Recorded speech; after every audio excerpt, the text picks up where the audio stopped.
This is our first Teams presentation, and so just to help with participation and to make sure that people can hear what we're saying and it's clear, there are a couple of administrative points. Firstly, there's an open chat window that you can see highlighted on that slide. So if you've got any questions throughout the presentation, then I would just suggest that you type those in, and Peter Crawford and Terry Asher are both here with me in the room, and they're going to collate those questions so that we can cover them at the end of the session where we've allowed some time.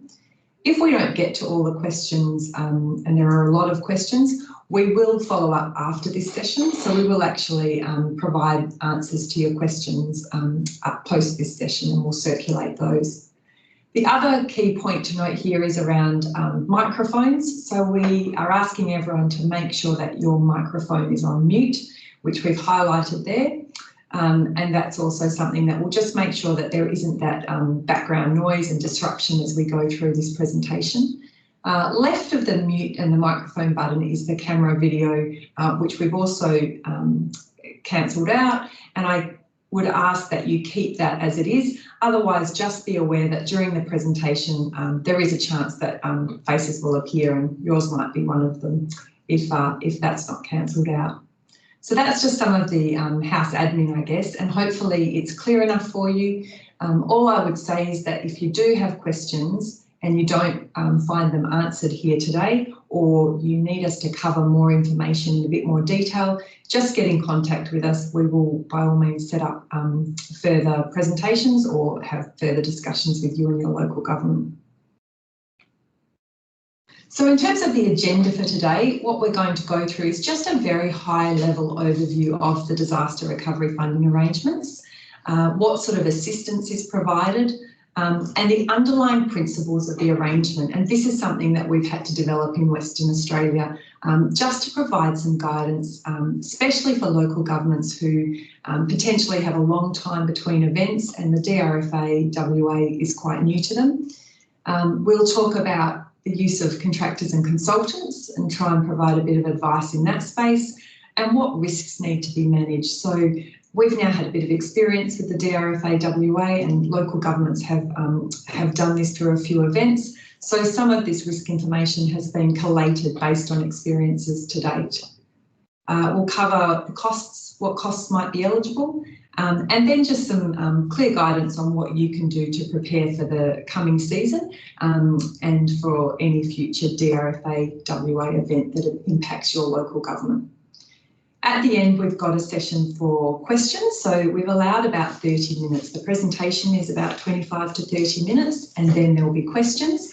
And throughout the presentation, there are a couple of additional slides on frequently asked questions, where we have had lots of similar questions come through as we've been working through events. And so we just thought we would highlight those as they seem to be key topics that come up. So just kicking off, the disaster recovery funding arrangements, the DRFA as it's referred to, and the DRFA WA.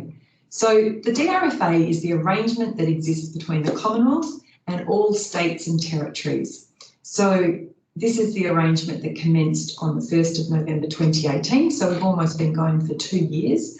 And it's very much designed to be a safety net. So it provides some financial assistance for disaster relief and recovery payments, and also to assist in the reconstruction of essential public assets.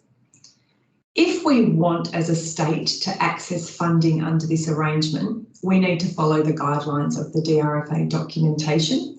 So it's different from the agreements that are between state and Commonwealth, where we as a state potentially sign up to the arrangement and it's negotiated. That's not the case. In the case of the DRFA, if we want to access funding, we need to follow the guidance provided.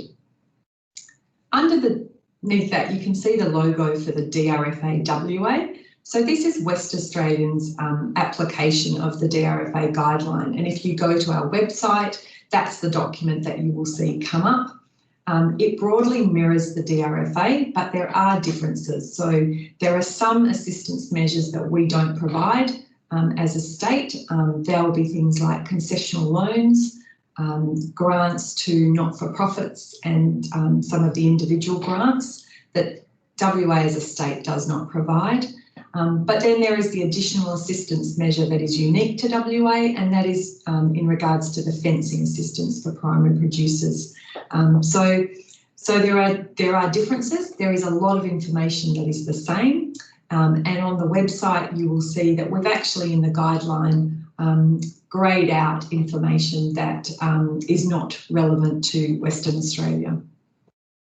So all agencies, local governments and stakeholders must operate within the DRFAW guideline if they choose to use this level of assistance. We currently have 11 DRFAWA events that have been activated since November 2018. And as I've mentioned, the website, which I will talk about at the end and show you how to get there, has a lot of the supporting information and has the guideline and so on. So when does the DRFAWA apply? So there are criteria that must be met before we can activate a DRFAWA event. So the events require a coordinated multi-agency response. So what we mean by that is that if you were to have a strong storm or floods or bushfires and so on, we need to be able to show that the local government responded, but that was supported by other response agencies. So you might be talking about police, you could be looking at main roads if they come in to close off roads and so on. It could be SES, it could be Western Power. So what the Commonwealth want evidence of is that this event happened and it did require a response that is different, is sort of the next level up than just something that comes through and has a bit of an impact and is relatively short-term and short-lived. So that's the first thing, a coordinated multi-agency response. And then the second point is around the cost. So the cost of the assistance following the event must be estimated to exceed $240,000. And that's a total cost. So if you have an event, and let's take that example of the storm, if you have a severe storm and you believe that you've looked around and that on a high level estimate, your costs are somewhere in the region of $100,000, for instance, or $150,000, it's still worth contacting the disaster recovery funding officers who sit within DFES, because your neighbouring shires may also have been impacted. And cumulatively, it might be that you've got 3 shires that have been impacted and that $240,000 has been exceeded. So that's something that we work with the shires to understand, but it is important to keep in mind if you, as a shire, impacted, but don't necessarily believe you exceed that $240,000 limit. The final point to note is that it must be a terrorist act or one of the 10 eligible natural disasters that are listed on the screen there. So there are other events that happen, and you'll have seen it with the pandemic, for instance, not covered under the DRFA. These are the events that are covered, and in order to activate, we need to show that it is one of these. So if you have an event and you're not quite sure whether it constitutes a DRFAWA event, your best port of call is probably to contact a DFES disaster recovery funding officer. Or if you just want to do some initial thinking around it, these are the sort of questions that we will ask. You can always confirm the type of event is covered. That's listed on the website. There's a general overview fact sheet, and so that's a good place to start. And on the website, I'll get to it at the end of the presentation, but there is a general overview fact sheet, and there's a whole lot of information that sits in what we call the sort of starter pack effectively. So if you're just starting off and you're new to it, you can click on those few bits of information that will help at the beginning. As I've talked about, we need to know whether there's been that multi-agency response. So that will be a question that's asked. So work out what's happened in your local government and who's been involved. Do that high-level estimate of your eligible costs, because this is important to note as well. So you might see bushfire, for instance, impact a local government area that impacts residential housing. And one of the things to note with that is that they are considered insurable assets And so they are not costs that would feed into that $240,000 limit or estimate that we need to reach, called the small disaster criterion. So it's about meeting that criteria with eligible costs. And in some cases, it may look as though there's been significant damage, but if the costs aren't all eligible, they won't contribute to the $240,000. At some point, you will need to contact a DFES Disaster Recovery Funding Officer to confirm the information, because the responsibility up front is for us to pull all this information together and then to work with the state and the Commonwealth to activate the event.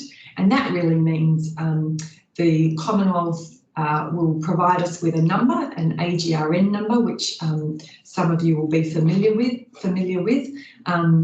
Every event that is activated has an AGRN 903, for instance, 907. That's roughly where we're sort of sitting now. So that all needs to happen, and that's part of the activation process.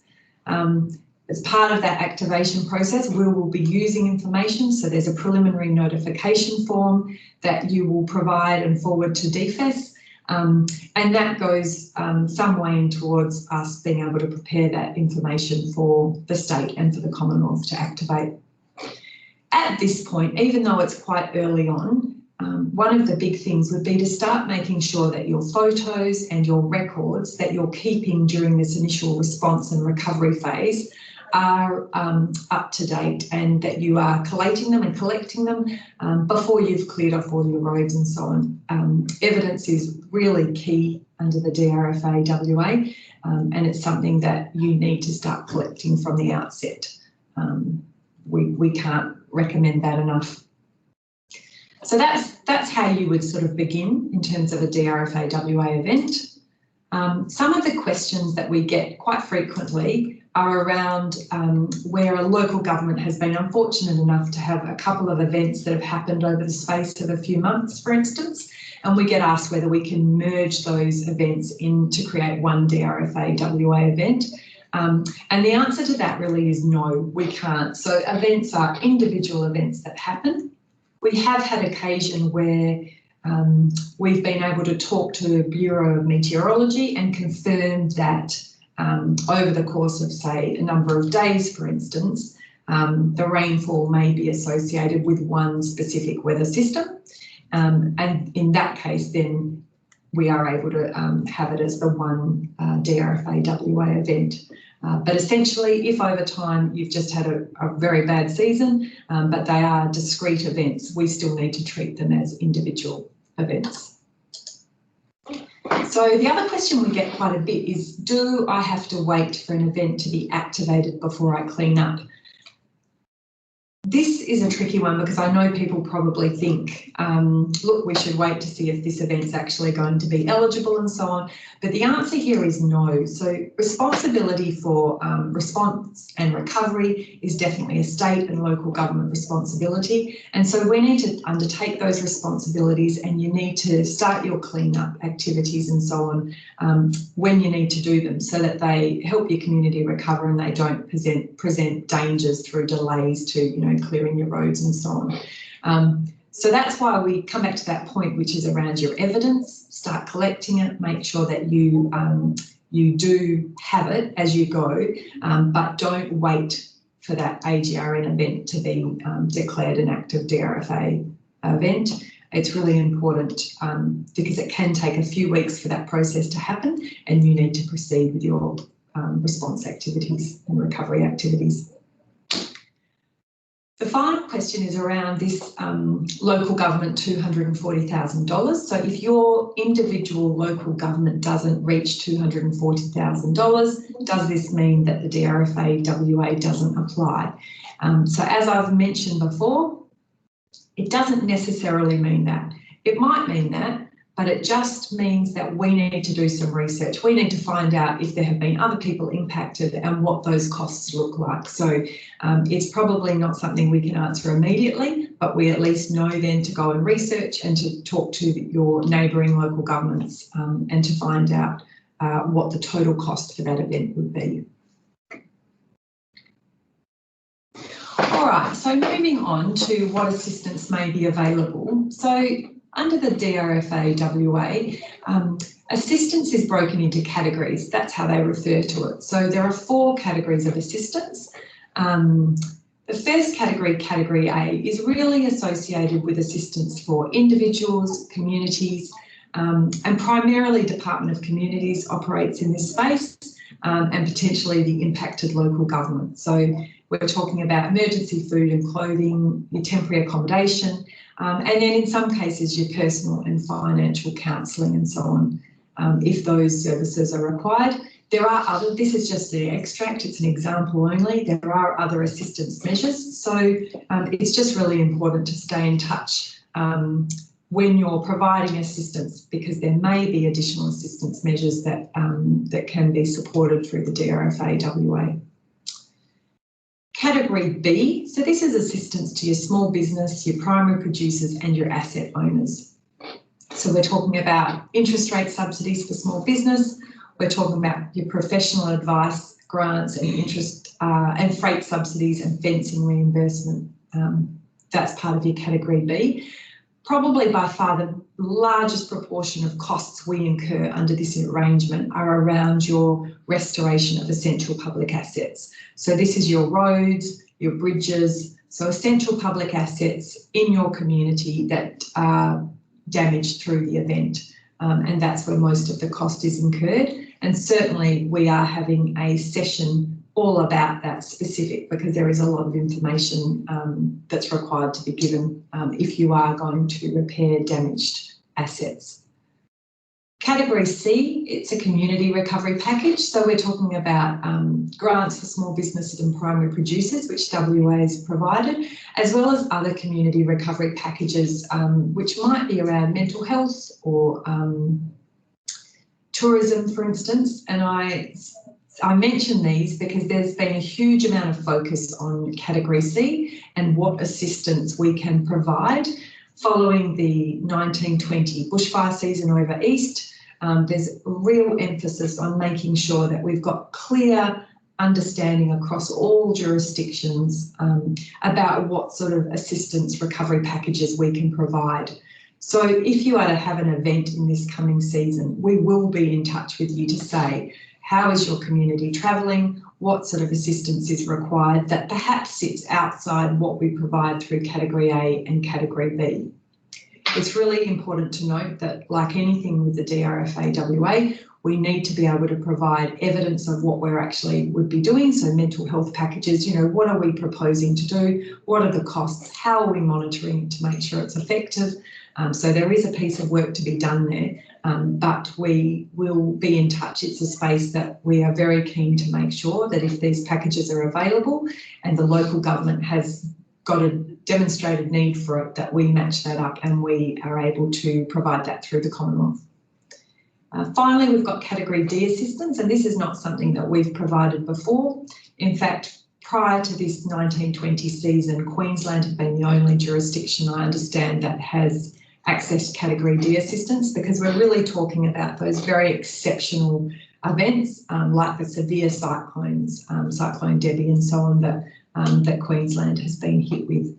So once again, Category D is also being looked at nationally, and so we're just staying across that, and we will make sure that if there are changes and there is access to funding for local governments, that we will have those conversations with the impacted local government. When we first started with the DRFA, it was a really significant step change from the previous WANDRA, which some of you might be aware of. And one of the things that we noticed was missing is that the Commonwealth has a lot of principles and a lot of documentation about their intent for the arrangements and so on. But the documents are long. It is complex. There's no denying that.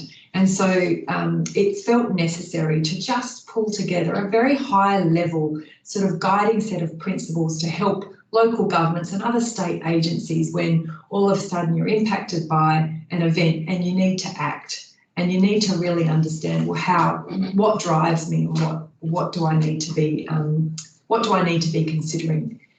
So in terms of guiding principles, asset owners are ultimately responsible. And this is, I guess, one of the most important bits for local governments.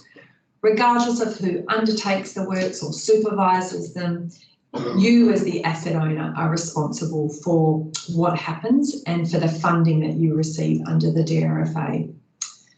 The DRFA reimburses eligible costs for damaged essential public assets to their pre-disaster function. Okay, and this is another really important point. So if you have any doubts or you find that you're having to make assumptions, which is, oh, this should be okay because of X, Y, and Z, get in contact with us. We really want to make sure that if you're undertaking works, your costs are eligible and that they are fully reimbursed. So it's really important that you have good information so that you know what your assets function was, you've been maintaining it and so on, because that is what you will be funded to reinstate. There are occasions, and we do have one now that we're looking at, where a local government wants to contribute costs and they want to self-fund that betterment component so that they can build back better. In consultation with DFES, we're having those discussions, and you can do that. So if your asset, so let's take a road for instance, and it was due to be upgraded in the next 2 years, and then you've been damaged by a DRFA WA event, then we need to have that discussion, or I would highly recommend we have that discussion, which is around you get the money for the DRFA WA funding to reinstate that asset in its kind of original function and condition. So it's that like-for-like money that the DRFA WA will provide, and then the additional costs that you are going to use for your upgrade, you can then fund yourself so that you can still undertake the works as efficiently as possible. So betterment is not off the table. It is still a requirement that it is funded separately, and it's really important that we have that discussion early. The final point on that to note is that this requirement for local governments to be able to prove your pre-disaster function and condition is, at the level it currently stands, is new. The level that was required under WANDRA wasn't as great, and so we really do recognise that, and we will work with you as much as possible to use everything at our disposal, and I will touch on that a bit further, but there is this real emphasis on evidence, and that is something that local governments do need to take very seriously. In terms of ensuring assistance is cost effective, so your normal business as usual rules apply. So where we are looking at your invoices and so on, it needs to be reasonable and in accordance with how you normally operate. Your evidence of your impact and your expenditure is required, and it's just something to keep in mind when procuring goods and services. So just because it's a DRFA WA project that you might be undertaking and it's reimbursed by that, doesn't mean that you can think to yourself, right, well, everything will be covered and it's all going to be fine and we just send our invoices in.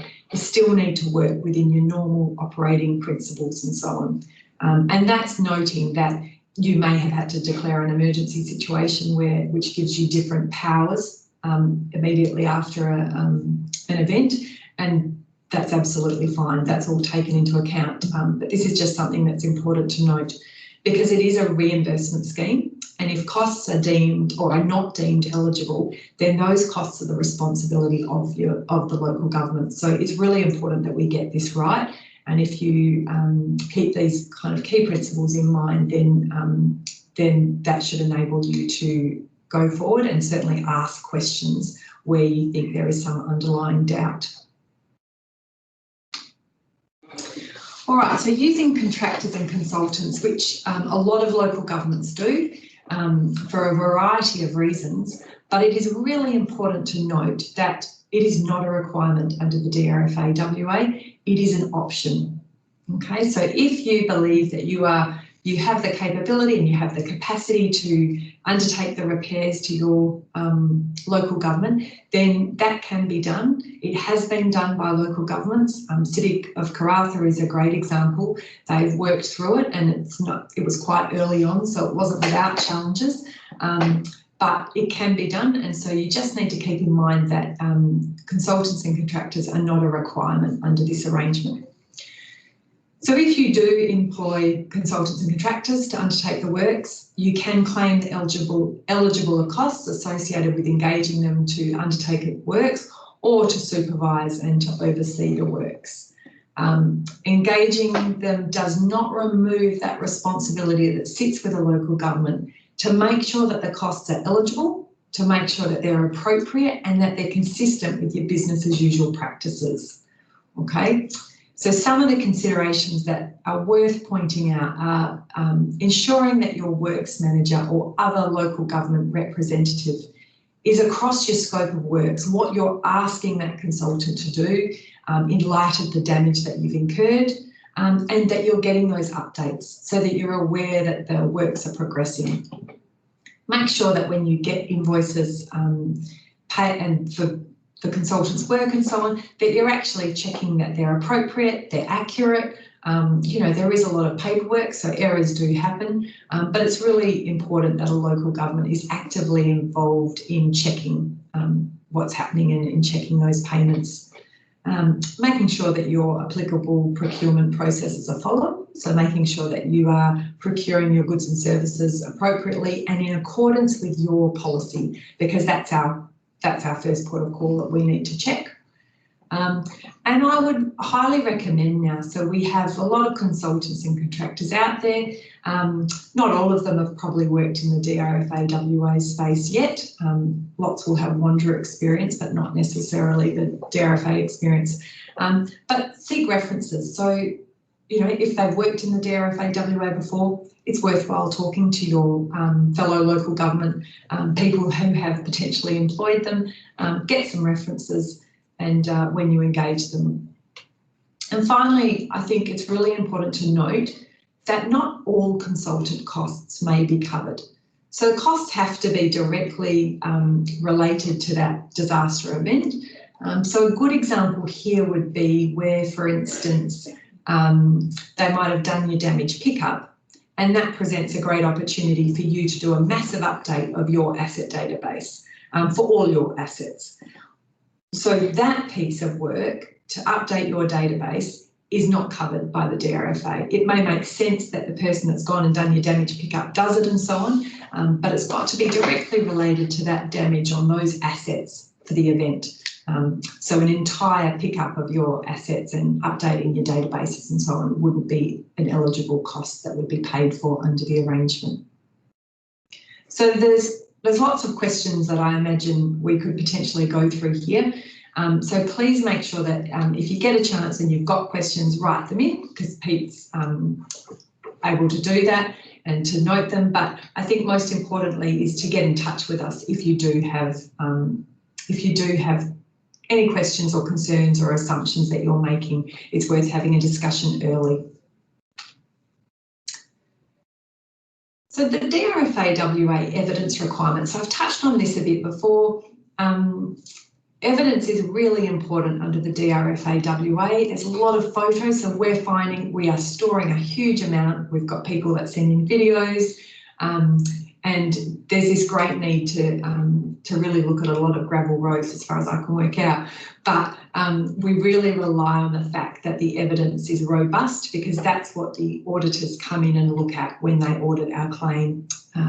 So expenditure must be linked with the impact of the eligible disaster. That's the key here. Asset registers, so making sure they are up to date and accurate, because local governments have to provide evidence of your pre-disaster condition of your asset, which is less than 4 years old. So state agencies have to have information that's no older than 2 years. But for local governments, when this arrangement was being negotiated, we noted that you've got bigger networks, and that 4 years was a more appropriate time frame. So it's really important to keep that in mind. Your previous Wanderer works, main roads works that are undertaken, associated photos can be used as pre-disaster conditions. So we have had to really consider what sort of evidence is available, where in the early days of the DRFA people didn't necessarily have all their photos and they didn't have evidence of the condition of their asset.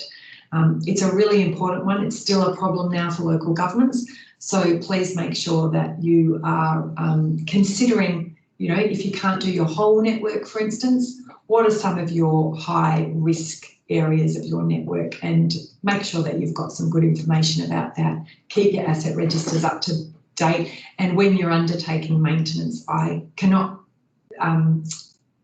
recommend enough that you really keep good records in that space, because we do rely on that information sometimes when we're trying to pull together a complete picture of a local government's pre-disaster condition.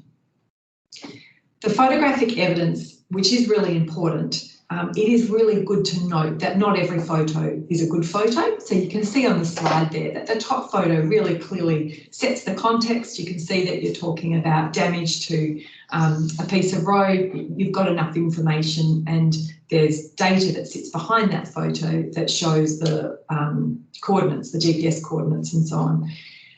The photo below, we do get photos like this, and this is a photo to show a defect. And that on its own, so this particular photo might have had other photos around it to support it, but on its own, as you can see, there's just not enough there to be able to actually show the damage in the context of the event and so on. We would use other photos as well around that. And if that photo didn't have the necessary date and location details, we really struggle to use that because it's just not enough evidence that would pass with the auditors. So really important to keep in mind how that photos are important, but also important to note that the photos need to be good. They need to have the necessary information attached to them, and they need to give someone who's sitting away from your local government area an indication of what we're looking at, because the auditors and ourselves, but the auditors will walk in, you know, 2 to 3 years later potentially to do some of this audit, and so context is key. All right, so some of the questions that we get that relate to what we've just covered there. Do I have to use a consultant or contractor to access the DRFA WA? And the answer, as we've covered, is no. Do I need evidence of damage or impact from the event and costs incurred during recovery? So yes, your evidence is really key, and linking that damage to that event and impact is really important. So this is a question that I guess people don't actually ask explicitly, but I am sure that it crosses their mind, and I have heard informally the view which is, this is complicated, should I bother? And the answer really, from my point of view, is yes. I know that it is complicated. We all do know that it's complicated, and we will support you as much as we can so that you can access the funding that is available to help your community recover. So that's in terms of getting your roads back, and to be able to provide that funding that's necessary after these events. So if the funding is available, then I do strongly encourage you to look at this very carefully, because if you're making the decision that it is just too hard, let's try and unpick what those key issues are for you so that we can try and assist you just to make sure that your local government isn't missing out. It is really important. All right, so I can probably run through this slide quite quickly because the key risks, a lot of it we have covered, but asset status not being clear is one of them. So the risk that a local government would have here is that potentially you undertake works on an asset that actually isn't eligible. So to be eligible, you must own and maintain that asset. Or if you don't actually own it, you must operate and maintain it. So it has to be an asset of what's defined in the arrangement as an eligible undertaking. So eligible undertakings are local governments, state agencies, but they're not private entities such as pastoralists. So we just need to be really careful, and as a local government, you just need to be really clear on what your assets are before you're undertaking works on them following an event. The other issue, and I know this was a real concern under WANDRA, is delays to reimbursements So that impacting cash flows, especially for small local government areas. So I hope you're across the fact that under essential public asset restoration, and this is something we'll cover in the next session in more detail, there is an asset repair working capital, which is effectively an advance payment that's made once you've had your cost estimate approved to say it's going to cost me $200,000 to undertake these works and it's all been signed off. Then we can make that advance payment to you, which is 20% of your approved cost estimate. That is really just to help with that cash flow issue. The biggest thing for us is insufficient evidence. So where it's not clear, where the evidence doesn't add up, where we just need more evidence, that does delay claims being processed. Understand, so if you're about to embark on the DRFA process, understand the evidence requirements, the common pitfalls. So there are key lessons learned to date, and a lot of that information I have and will cover through this presentation and the subsequent presentations, but talk to people that have been through it and just try and just be aware of the key pitfalls and things around evidence and your assets and so on. Immediate reconstruction works. So this is another a way that you can repair your assets. And as I've mentioned, there's a whole session dedicated to this. It's really around that quick, within the first 3 months from the event, doing permanent repairs to assets. There's no asset repair working capital applied to these works because you don't get a cost estimate signed off before you undertake the works. Having said that, that is a riskier option then for local governments. So immediate reconstruction works are capped. They can't be more than $250,000 in cost. And that's really as a bit of a protective mechanism for local governments because all the rules around eligibility of works and eligible assets still apply. It's just that it's been designed to try and make it more flexible so that local governments can move quickly and repair and reinstate their assets. So it is something from my point of view that as a local government, if you are undertaking a lot of immediate reconstruction works, it is a riskier proposition and one that is definitely worth having a conversation. So you can still do it, but get in touch with us so that we can be really clear and just identify any concerns up front before that expenditure is outlaid. All right, so going through after the risks, looking at your costs, what's may be eligible, and really I've just had to take a bit of an extract. The arrangement is really long. There's lots of different guidelines even within the arrangements around what's eligible costs. So this just gives you a little bit of a summary. But following events, sort of certainly flood and storm and so on, the cleanup of green waste and damage after an event is an eligible cost. Emergency and immediate reconstruction work, so where your essential public assets have been damaged, counter disaster operations, so clean up in parks and so on. It all has to be directly related to that eligible disaster. And within that, there are some salaries and wages that will be eligible for reimbursement, internal plant and equipment, some of those costs. Overtime, so if you've had to bring people in to work overtime, and we're talking about your sort of local government employees, state employees, following an event, those sort of costs, or in terms of longer term recovery, you might be looking at your backfilling of employees who've had to be seconded to assist with your recovery. So there are significant costs that can be reimbursed when you are restoring your essential public assets. And then there's other assistance, which is through eligible measures such as your evacuation centres, accommodation, repairs to housing, where you might be providing non-monetary assistance to individuals or the community, and there is the ability for reimbursement of those costs if that's what the local government has provided or Department of Communities. So as I said, that is just a very high level summary of some of the costs that are eligible, and there are obviously rules around evidence and what's required, and a lot of this information is covered in fact sheets which will be found on the website, which I will go through at the end of the presentation. So really, just as a recap, what can you do? So today, taking it from today forward and preparing for the next season, know your assets. Make sure your asset register's up to date and your asset information, your maintenance information is being recorded. It's just really important, and it will make those first few steps when you're trying to recover from events and trying to work out what evidence you've got. It will be one of those really critical pieces in the puzzle that you need to have if you are going to reinstate damaged assets and so on.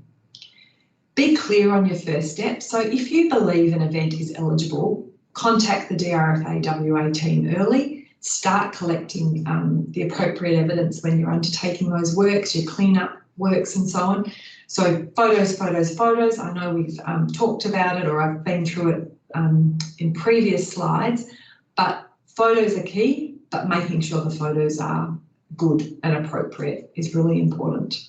And then just understanding the evidence requirements and common pitfalls. So touching on key lessons learned to date. So often if there's an event, we might run teleconferences, sort of weekly catch-ups with impacted local governments. In other cases, it's actually better to come out and to do a visit and to go through and sit with your team and to actually go through what you need to be doing and be cognizant of when you're undertaking work. So there's lots of different ways we can set up this sort of Teams forum to meet with your team, but it's really important. I think communication is the key here, and the more communication, certainly at the beginning, the smoother that it should proceed. All right, so as I've mentioned, a lot of our information is actually sitting on our website. It's a good place to start, and it certainly provides a bit more detail on topics that I've covered very, very briefly today. So this is the homepage that you'll open up to. Sometimes the background can change significantly, but essentially you'll see that the red arrow is pointing to the menu button, and you need to click on that so that then you get to the recovery tab. So the recovery tab says Wandra DRFA WA, and if you click through that, this is the site that you will be taken to. So it is your recovery site. You'll see there's the recovery, National Principles for Disaster Recovery up front, but the DRFA WA logo is there quite clearly. And if you click on that, it really takes you into a little bit of a background on the DRFA and links to guidelines and so on. The other thing probably to note is that once you're at this slide, you've got the right-hand menu bar, and that stays there in the recovery page. But if you're just looking for a fact sheet, if you're just looking for the guideline and you don't need to really go beyond this page, you can just click the links down here. Also, a useful link would be you could look at the activated events. So if you're interested, you can see actually what events have been activated under the DRFA, and you can see which local governments have been impacted. So that might just be of interest, but certainly there's a lot of information available on the website, and it's worth keeping in mind with the templates and fact sheets. So finally, get in contact with the team. That would be the #1 thing I could recommend. If you believe you've got a DRFA WA event, there's the website, which we've talked about, and that's the link there. You can also see that there's a DRFA WA inbox. So any emails that you send go into that inbox, and then the team work through that. I've listed on this website, on this slide, I should say, there are 3 people listed. So Robbie Stainton's the manager of the Disaster Recovery Funding team, and that's his phone number there. Terry Asher and Peter Crawford very much deal in that upfront space, so they're across all parts of the process. But certainly if you believe you've had an event They are very closely involved in taking an event and working out whether it's eligible, and then taking it through the state and Commonwealth processes to get it activated. So as a first port of call, both of their numbers are included there, and they're definitely worth getting in touch with. As you all know, there are other members of the team, Wayne Syme, David Budd, who deal with claims, and who, if you're partway through claims, for instance, you may well be liaising with them on a regular basis. So this is just a bit of a summary of who to touch base with first, and how to proceed.